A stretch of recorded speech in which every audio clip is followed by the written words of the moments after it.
Estado de conocimiento sobre resistencia microbiana en alimentos veterinarios, aviares y porcinos, que lo realizará el doctor Federico Luna de el SENASA Argentina.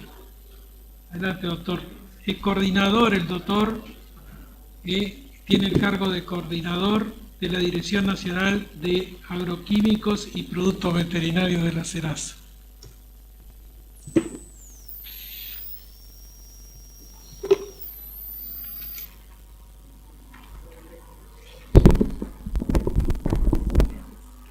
Bueno, buenas tardes a todos. Primero, quiero pedir disculpas por no haber estado presente en las exposiciones que se hicieron durante la jornada, pero ustedes sabrán que en este momento en el Ministerio de Agroindustria y en el organismo al cual represento nos encontramos atravesando una etapa de transición, el cambio de autoridades y bueno, la situación amerita mi presencia constante. Me hubiera encantado sinceramente poder estar en todas las presentaciones, incluso para poder realizar aportes y desasnarme también del tema porque estamos aprendiendo de esto. Bueno, antes de hablar un poco de los resultados que estamos obteniendo en el programa de vigilancia de la resistencia, tenemos que primero contarles brevemente cómo llegamos a estos resultados. Y vamos a hablar un poco sobre el programa, cómo fue la génesis del programa de vigilancia de la resistencia. El programa de vigilancia de la resistencia en animales de consumo se creó en el marco de una resolución conjunta que se firmó en junio del 2015 entre el entonces Ministro de Salud de la Nación y el Ministro de Agricultura, Ganadería y Pesca, donde se crea la estrategia argentina para el control de la resistencia a los antimicrobianos. Acá hay gente que ha participado mucho y activamente en la formación de esta normativa y donde se plasmaron las políticas nacionales para hacer frente a este control, pero en forma multidisciplinaria y entre los dos ministerios. Cabe resaltar acá que es la primera vez, por lo menos en mi corta historia, que veo que dos ministerios están pensando en el mediano y largo plazo en conjunto. Siempre trabajaron muy bien en conjunto, pero entre determinadas situaciones zoonóticas donde todos teníamos que trabajar. Esta es la primera vez que estamos planteando las políticas de cara al futuro y donde los resultados no lo van a ver el gobierno de turno, sino que lo vamos a ver de acá a 10, 15, 20 años y capaz que más. Una de las necesidades que se plantearon en esta estrategia nacional fue la creación de un programa de vigilancia similar al que coordina el Instituto Malbrán a través de su red de laboratorios JUNET de Argentina. Y a partir de esto, en diciembre del año 2015, la entonces presidenta del organismo, del SENASA, firma la resolución 591 del 2015 que crea el programa de vigilancia de la resistencia en animales de consumo. Estas diapositivas que vamos a ver ahora son muy básicas, pero es algo que siempre mostramos cuando nos toca hacer esta presentación a colegas de otros servicios veterinarios de otros países, especialmente de la región. Y lo que intenta mostrar es que montar un programa de vigilancia de la resistencia no requiere demasiado. No solamente desde el recurso económico, sino también desde el recurso humano. Todos contamos con los recursos humanos y económicos para poder montar un programa de vigilancia. Lo que sí se necesita es la decisión política para poder empezar a trabajar en esto. Bueno, para un programa de vigilancia, y les vamos a mostrar cuál fue nuestra experiencia, cómo fuimos montando este programa. Primero, establecer las especies bacterianas que tenemos que monitorear. Todo está escrito y los lineamientos que establecieron el diseño de este programa están en el Código de Animales Terrestres de la OIE. Ya habrán visto durante la jornada que como bacterias zoonóticas buscamos Salmonella y Campylobacter. Como bacterias indicadoras o comensales, Escherichia coli y Enterococcus. Siempre una bacteria gram positiva y una bacteria gram negativa. ¿Qué población animal tenemos que seleccionar? Bueno, en el caso de Argentina, y por orden de prioridades y por orden de tecnificación de las producciones, en primer lugar las aves, en segundo lugar los porcinos y por último los bovinos. Si bien hoy contamos alrededor de 60 millones de cabezas de bovinos, podemos decir que el 60-70% del ciclo productivo de estos animales es en forma extensiva, por lo cual tenemos que abocar todos nuestros recursos en primera instancia en aquellas producciones intensivas donde la presión de selección por el uso de antimicrobianos es mayor. De acuerdo a lo que establece el Código de Animales Terrestres de la OIE, en una primera etapa, cuando empezamos a desarrollar un programa de vigilancia, el punto de muestreo, por una cuestión de practicidad, de operatividad y presupuestaria, son los frigoríficos, sobre la noria, sobre la línea de producción. En una segunda etapa sobre las granjas, pero lo cual, desde el punto de vista logístico, es difícil de complementar, porque si vamos a una granja a hacer toma de muestras, no podemos el mismo día inmediatamente ir a otra granja para hacer toma de muestras, porque por medidas de bioseguridad, si se respetan, no deberíamos hacerlo. Entonces, en un frigorífico, un único punto de muestreo, en un día de faena, comenzando a las 4 o 5 de la mañana, dependiendo del frigorífico, hay algunos que laburan 24 horas por 24 horas, podemos tomar en un sitio de muestreo muestras de hasta 15 y 20 granjas en un solo día de muestreo. Bueno, la fuente de muestreo. Este slide lo que intenta mostrar es que no se necesita demasiado. Fíjense, bolsas numeradas, actas para el acto de la toma de muestra y poder documentar las muestras. Y en el caso de las aves, bueno, acá esta foto intenta mostrar a nuestros colegas de otros servicios sanitarios la importancia del acta de toma de muestra, cuáles son los datos que tenemos que consignar.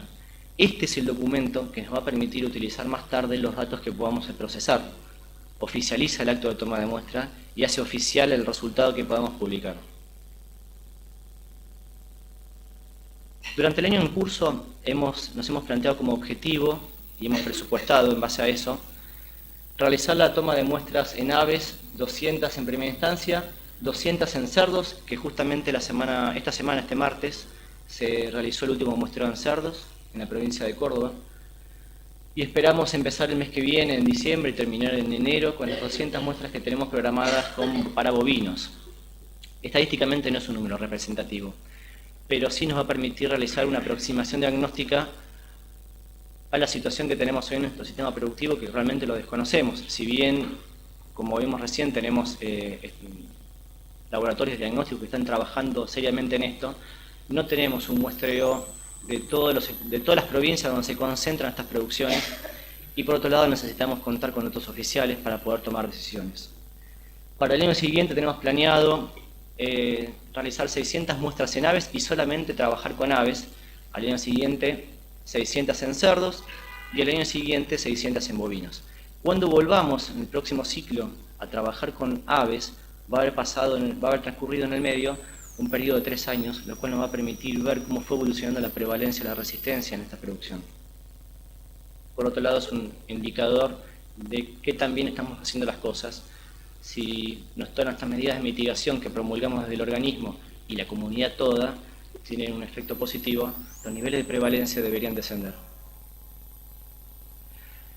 Tipo de muestras. Bueno, para el caso de las aves, hoy establece que deben ser los ciegos, y en el caso de bovinos y cerdos, materia fecal. A partir de estas muestras, bueno, la técnica es básica y sencilla, y esto es lo que queremos mostrar siempre a nuestros colegas, que no se necesita demasiada infraestructura para poder hacer un aislamiento bacteriano. O sea, la muestra se procesa de la misma manera, una corrida bacteriana clásica, con la única diferencia que después tenemos que hacer una prueba de sensibilidad clásica.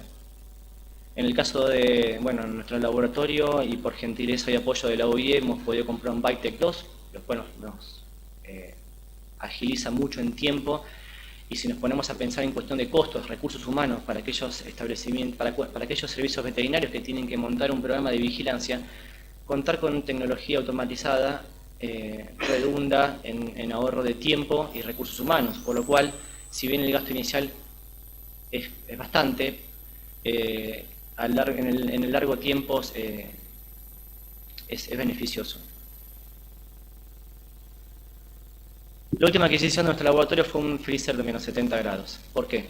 Porque acá vamos a guardar aquellas cepas que nos generan incógnita, aquellas cepas que necesitamos confirmar por métodos de biología molecular, por ejemplo, las cepas bacterianas que nos den perfiles de sensibilidad, perfiles de resistencia a la colistina, por ejemplo. Juntamos las cepas acá para investigarlas más tarde y aparte para tener un historial y poder empezar a comparar cepas que vayamos aislando en el futuro. Bueno, ahora bien, los resultados, que es lo más importante y lo interesante de esta presentación. Debo confesar que no es nada que nos sorprenda, porque nos esperábamos encontrar con esto que vamos a ver ahora, pero estamos aprendiendo a entender lo que estamos viendo, a interpretar los datos, y hay muchas preguntas que todavía no podemos respondernos, pero bueno, esto se va aprendiendo sobre la marcha. Yo empecé a interiorizarme del tema en el 2013, y tuve que ponerme a estudiar, y es el día de hoy que todavía no sé nada de esto, cuento con un equipo que me apoya y me acompaña con esto, que son los que saben realmente.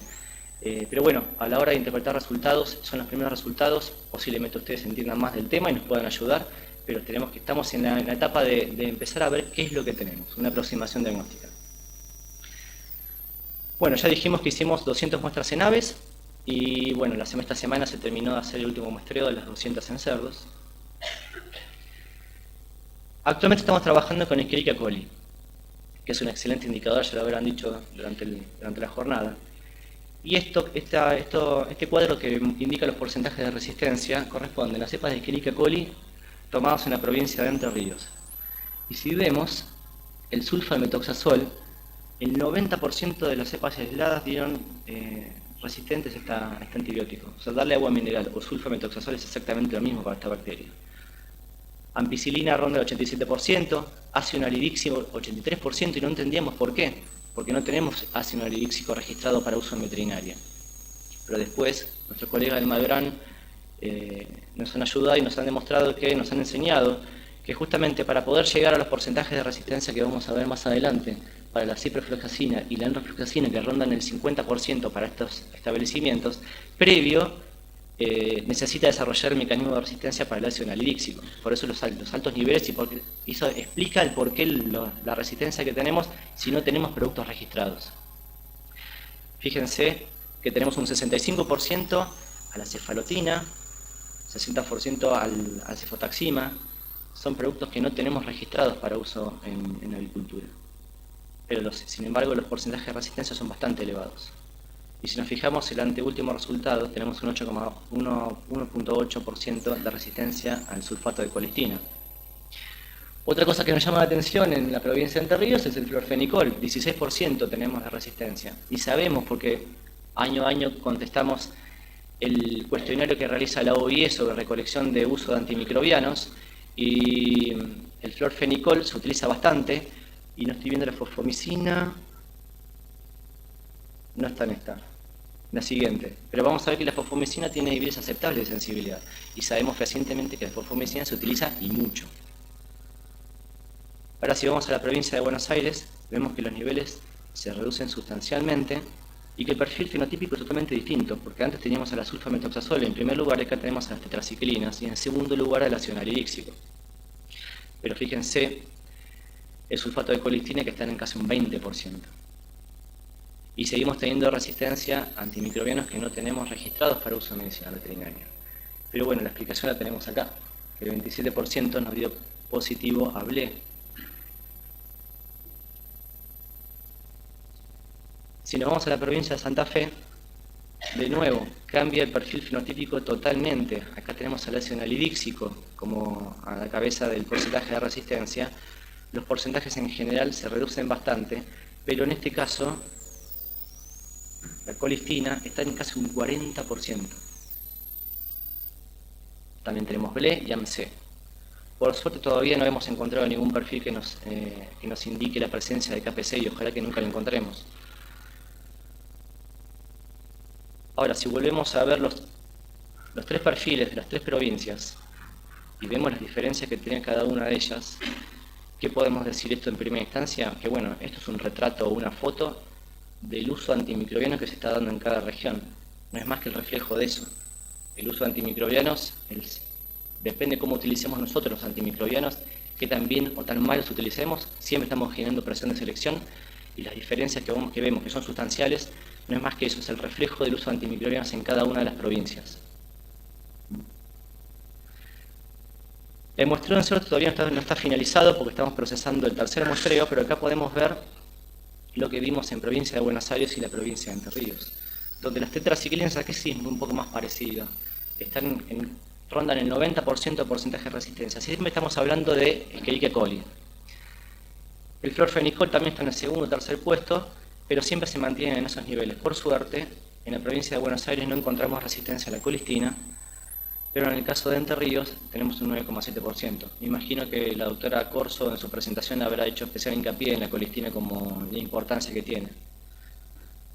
Y menos mal que no está en la presentación porque si no ya estaría espantada. Ahora, esto que estamos viendo acá es los datos crudos de la primer granja muestrada en la provincia de Entre Ríos. Si lo vemos así, bueno, vemos el diámetro de los salos de inhibición, pero esta es el slide que siempre me gusta, es el que más me gusta mostrar cuando me toca esta presentación, porque si lo vemos de esta manera, este Escherichia coli Si llega al tracto genital de una mujer y es una vía ascendente, y vemos cuáles serían los antibióticos de elección para ese tipo de infecciones urinarias, en este caso solamente nos quedaría una micacina endovenosa. Y obviamente tiene beta-lactamasa extendido.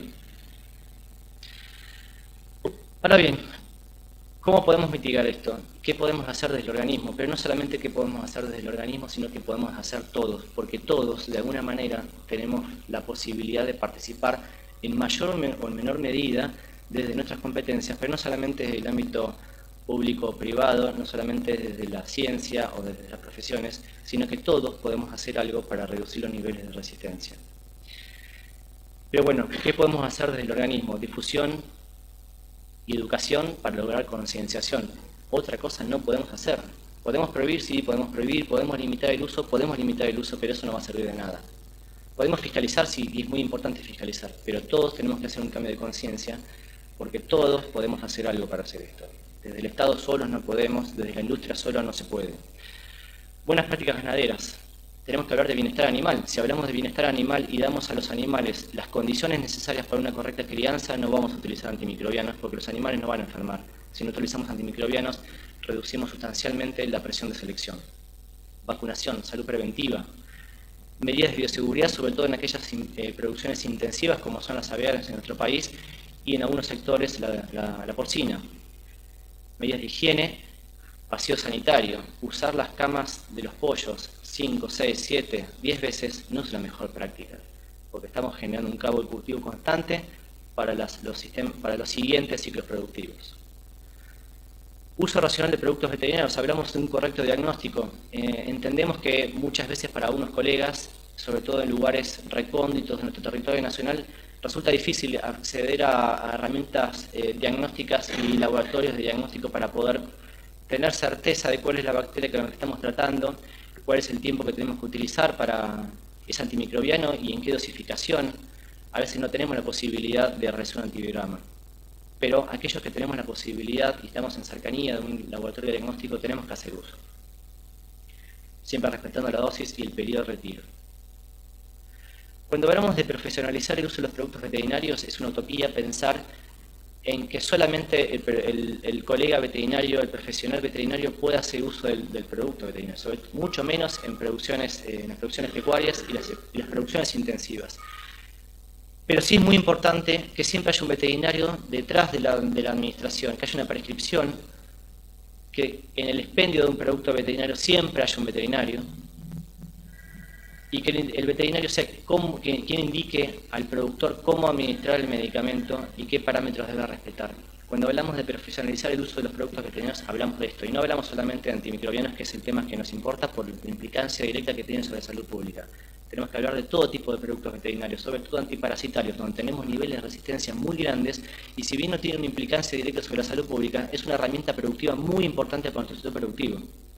Y por el mal uso de los antiparasitarios estamos perdiendo herramientas, y en el mismo sentido que los antimicrobianos no están desarrollando nuevas moléculas, entonces tenemos que cuidar lo poco que tenemos. Ahora, desde el registro de productos veterinarios, desde el SENASA, ¿qué podemos llegar a hacer? ¿Cuáles son las eventuales medidas de regulación que podemos emanar? Bueno, restricciones de uso.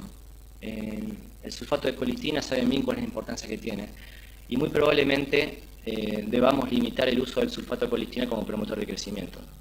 Es necesario. Sistema de trazabilidad. Un sistema muy controvertido, muy criticado por toda la comunidad veterinaria, pero es un sistema que nos permite formalizar la cadena de comercialización de los productos veterinarios, y esperamos en el corto plazo, mediano plazo, poder incorporar los antimicrobianos de administración oral para animales de producción a este sistema, para tener un real conocimiento de cuánto estamos utilizando. Cuando hablamos de planes de vigilancia de la resistencia, no hablamos solamente del monitoreo de los porcentajes de resistencia, sino también el uso de antimicrobianos. Son los dos indicadores que nos van a decir qué tan bien parados estamos o qué tan bien estamos trabajando. Y finalmente podríamos llegar a hablar de la prohibición de uso. Si hablamos con gente de OMS, nos van a decir que tenemos que dejar de utilizar antimicrobianos en producción animal. Si hablamos con OIE, va a decir que es imposible. Bueno, yo voy a hablar desde el lugar que me toca. Es imposible producir sin antimicrobianos. Son herramientas productivas y terapéuticas muy importantes. No podemos hablar de sistemas productivos pecuarios sin el uso de antimicrobianos, pero sí podemos hablar de sistemas productivos pecuarios con una reducción sustancial de los antimicrobianos y sí con una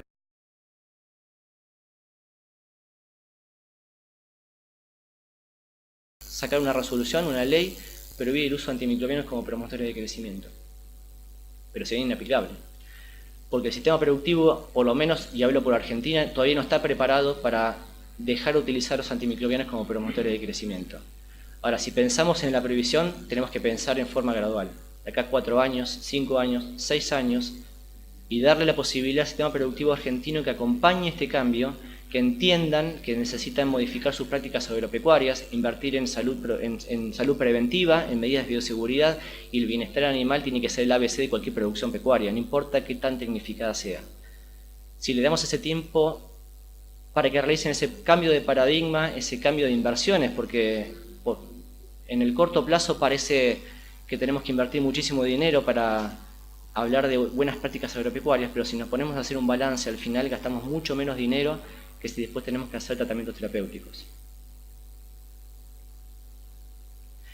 ¿Cuáles son los beneficios esperados de este programa de vigilancia? Bueno, primero conocer la prevalencia de la resistencia en los animales destinados a consumo humano, porque si bien tenemos muchísimas facultades e investigadores que han hecho trabajos y muy buenos, estos no han sido sostenidos en el tiempo. Esto es lo que necesitamos para conocer qué es lo que tenemos. Y porque, por otro lado, necesitamos contar con datos oficiales que nos permiten tomar decisiones desde el Estado. Hablamos recién del sistema de trazabilidad. Nos va a permitir correlacionar el consumo de antimicrobianos con los porcentajes de resistencia que vayamos viendo. Determinar el perfil de sensibilidad a los diferentes antimicrobianos, que hoy lo desconocemos, pero en forma regional. Vamos a poder caracterizar y correlacionar los mecanismos de resistencia en bacterias obtenidas en muestras animales con las obtenidas en clínica humana. Y el objetivo de todo esto no es echarse la culpa a ver de dónde viene la resistencia o quiénes son los culpables, si son los veterinarios o son los médicos o son los farmacéuticos. No es el objetivo. Pero sí es el objetivo ver qué clones de resistencia tenemos circulando y poder generar sistemas, ojalá en un momento, sistemas de alerta. Hoy podemos hablar de que ya estamos encontrando bacterias resistentes a la colistina y esto sí es una alerta. Nos va a permitir también evaluar el impacto de aquellas medidas de mitigación que hayamos tomado, dijimos que es un excelente indicador, y nos va a permitir determinar la prevalencia por especie animal y región geográfica, y que justamente en este momento nos encontramos probando esta aplicación con la que cuenta el SENASA y lo usamos para muchísimos datos que obtiene el SENASA. El SENASA es una caja excelente generadora de datos, y bueno, estas aplicaciones nos permiten interpretar mejor los datos y estamos empezando a georreferenciar las muestras de dónde son tomadas, a dónde corresponde cada establecimiento, pero es importante resaltar que el programa de vigilancia no va a publicar los datos con nombre y apellido. No es intención decir de qué granja, de qué RENSPA fueron obtenidas las muestras, porque a diferencia del plan de control de residuos de higiene de los alimentos, más conocido como Plan CREA, que sí es punitorio, aplica penalidades a los excesos o a la presencia de sustancias prohibidas, el hecho de que yo pueda aislar una bacteria resistente de una granja no implica que el productor tenga la culpa por esa resistencia, porque no es más que el reflejo de la mala utilización de antimicrobianos durante años y las bacterias están en todos lados y el ambiente fue un factor fundamental. No queremos penalizar a nadie, pero sí mostrar por regiones cuáles son los niveles de resistencia y que todos los colegas que hacen sanidad animal puedan tener acceso a estos datos. Bueno, y como hacemos en todas las presentaciones que nos toca dar, no solamente a mí, sino al equipo que me acompaña en esto, Nobleza Obliga, siempre agradecemos a los profesionales del Servicio de Antimicrobianos del Instituto Malbrán, que desde el año 2013 a la fecha nos han abierto los brazos, nos han capacitado, nos han recibido con muy buenas ganas para empezar a trabajar en esto, en conjunto, entre los dos institutos, entre los dos ministerios, y son quienes nos han ayudado y nos han enseñado a caminar este camino que para nosotros es nuestro. Hoy seguimos, por suerte, solos, caminando, pero con el constante apoyo de ellos. Así que muchísimas gracias.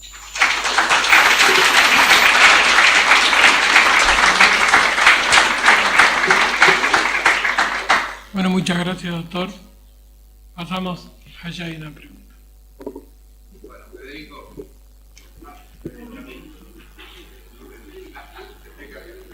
Federico, quería, muy sorprendido, te felicito por la presentación.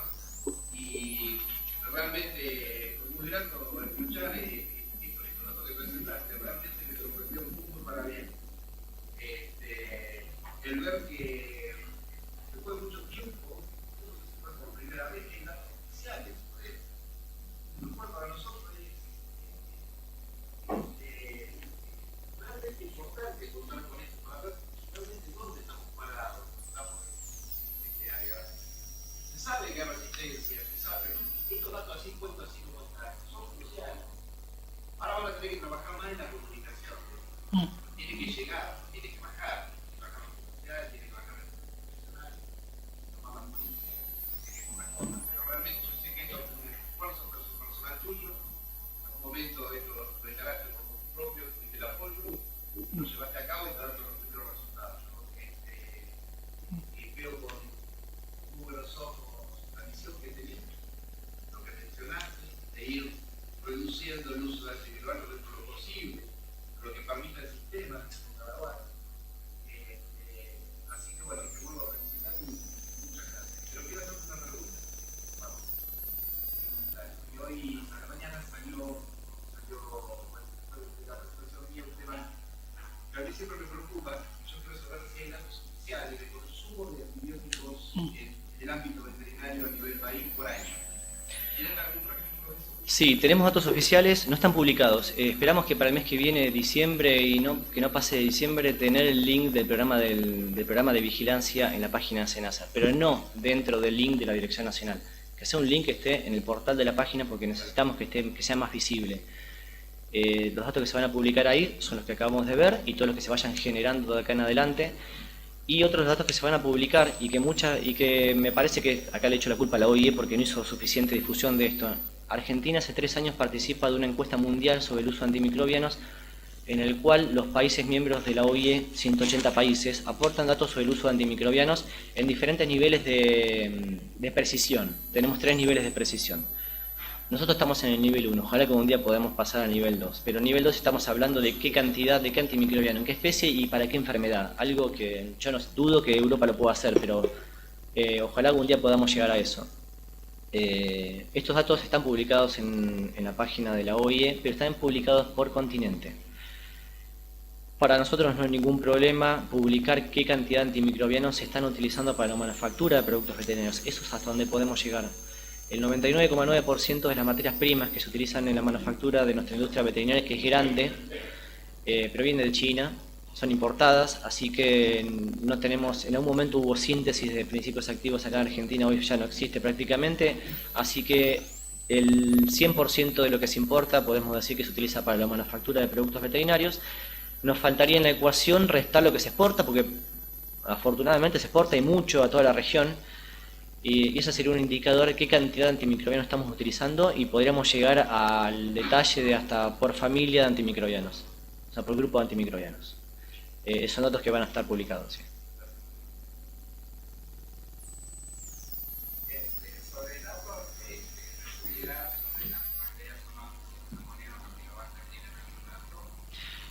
De las zoonóticas, bueno, Campylobacter todavía no empezamos a trabajar.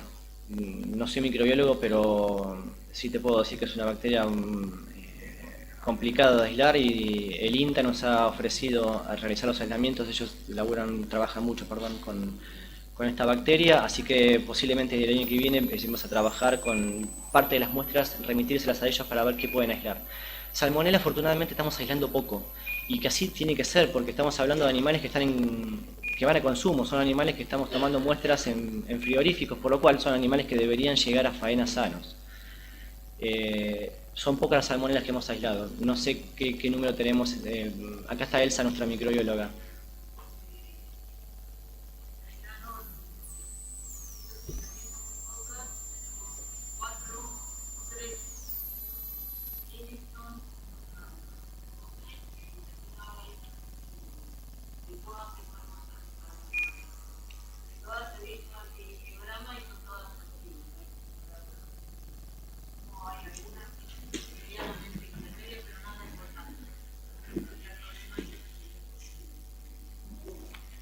Pero bien, hoy estamos buscando Escherichia coli y Salmonella. Que no encontremos Salmonella, habla bien de la sanidad de los rodeos, o por lo menos cómo llegan estos animales a faena, si hablamos de inocuidad de los alimentos, pero los porcentajes de resistencia que indica Escherichia coli no es para menospreciarlos porque es un excelente indicador, así que es para tener en cuenta. Nos ha pasado en algunos encuentros regionales donde colegas de otros países han dicho que, bueno, que como no encontraban o no aislaban bacterias zoonóticas resistentes, el riesgo era cero.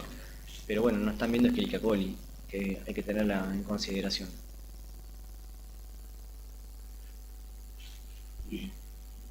Doctor. Una pregunta, comparto la preocupación con la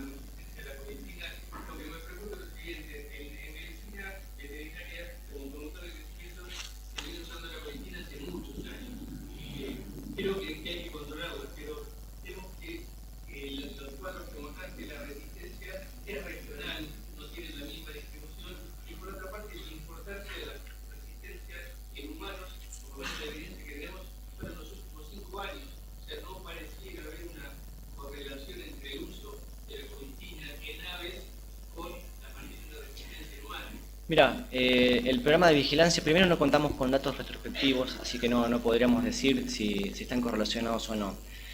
Si hacemos una comparación, por ejemplo, con el plan de control de residuos de higiene de los alimentos, el plan CREA, ahí hablas de sustancias de excesos, que están aquellas sustancias por encima de los límites máximos de residuos permitidos, y de sustancias prohibidas, ausencia, presencia. Mi apreciación personal en el caso de la colistina deberíamos tomarla como si fuera una sustancia prohibida. Hay presencia o ausencia de resistencia, no importa los niveles de resistencia, y tampoco buscamos comprobar si los niveles de resistencia se deben al uso en producción animal. Tenemos que considerarlo como última herramienta terapéutica en unidades de cuidados intensivos, y así debemos considerarla y por eso debemos cuidarla. Si mañana prohibimos el uso de la colistina como promotor de crecimiento, no creo que se vea muy afectada, sobre todo la industria porcina, porque es en donde se utiliza con mayor intensidad, y hay otras alternativas.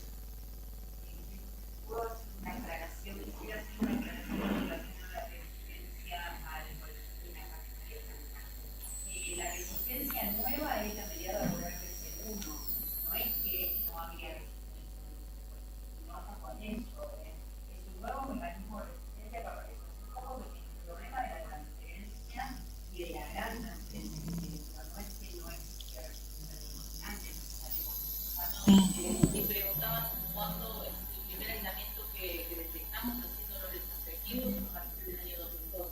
Eso en Escherichia coli y el herpes zoster, pero nosotros tenemos una altísima carga de resistencia colitina que tiene neumonía. Hoy en día, Klebsiella pneumoniae productora de KPC, un tercio son resistentes a colistin y ya no podemos disponer de colistin. Tenemos MSR1 en aislamientos que no tienen resistencia a nada, no de la comunidad. No podemos darnos el lujo de desperdiciar la última droga que tenemos para la terapia intensiva para paciente grave. No hay forma porque ya no hay más nada. Entonces, no podemos quedar en manos de la tiquetina y la fusamicina. ¿Se entiende? Es decir, que tiene un impacto altísimo el uso de colistin en cualquier ámbito. Más ahora que estamos usando muchísimo colistin en humanos, porque es lo único que nos queda.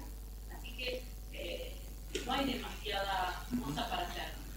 Desde algún lado se tiene que frenar el uso. Yo quería preguntar algo, pero referente ya al plan que explicaste y que en el futuro van a seguir los muestreos, ya que mostraste diferentes perfiles que se dieron en diferentes provincias. Entonces, en el 2018, cuando retomen el muestreo en 600 animales, ¿cómo supone que van a distribuir esa geografía para realizarla? Intentaremos volver a los sitios de muestreo donde hicimos originalmente para ver cómo fue la variación, porque si no, no tendría sentido. O sea, que son esas tres provincias que mostraste van a ser las que siempre van a mostrar. Y en el caso de aves y cerdos, sí, porque es donde se concentra la mayor producción ahí. Sí. Si quisiéramos ser estadísticamente representativos, tenemos que tomar muestras en todo el país, incluso hasta en Tierra del Fuego tenemos galpones de aves. Pero bueno, tenemos que pensar siempre en las posibilidades de logística y por sobre todas las cosas, y los que trabajamos en el Estado lo entendemos mejor que nadie, cuestiones presupuestarias. Tenemos que pensar en algo que podamos ejecutar. Y otra pregunta, Sí. con respecto a 600 animales, ¿qué porcentaje de la producción de aves, por ejemplo? No, es muy poco, es muy poco. En el stock nacional es poco, pero es lo que hoy podemos hacer. Desde que comenzó a implementarse el programa de vigilancia, si hubiéramos querido empezar con el estado ideal, de acuerdo a lo que establece la OIE, hubiera sido impracticable. Es más, hoy en OIE se están sometiendo a revisión los capítulos del Código de Animales Terrestres que tratan este tema particularmente, y han bajado bastante los decibeles, y si antes proponían un muestreo estándar para arrancar con un programa de vigilancia, hoy están diciendo, bueno, por lo menos arranquemos con lo que tengamos y después vamos creciendo. Si vos nos mostrás resultados en el corto plazo, difícilmente el aparato decisor te siga dando los recursos necesarios para poder seguir adelante. Y monitoreo y vigilancia se trata de eso, de mostrar resultados en inmediato para demostrar que el problema es real, que es tangible, y a partir de eso poder seguir creciendo. En todo este proceso que estamos atravesando en el país de reducción de presupuesto, reestructuración del Estado y demás que todos conocemos, afortunadamente las autoridades han entendido la necesidad y la importancia de este programa, y si bien no avanzamos a la velocidad que nos gustaría, por suerte, y creo que somos uno de los pocos y nos sentimos privilegiados por eso, no hemos dejado de avanzar.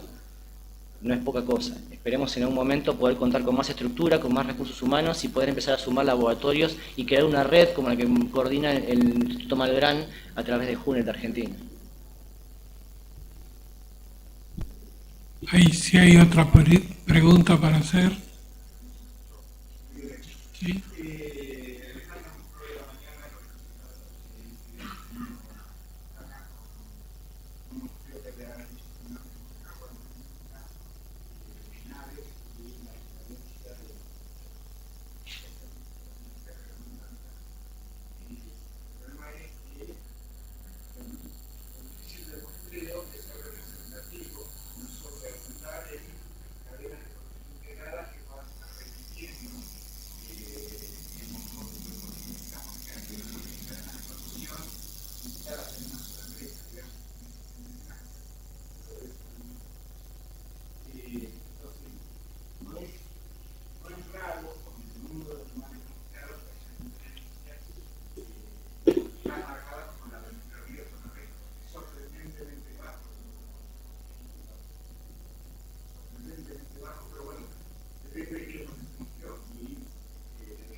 Sí, las integraciones avícolas son pocas en el país y son las que nuclean el 100% de la producción intensiva.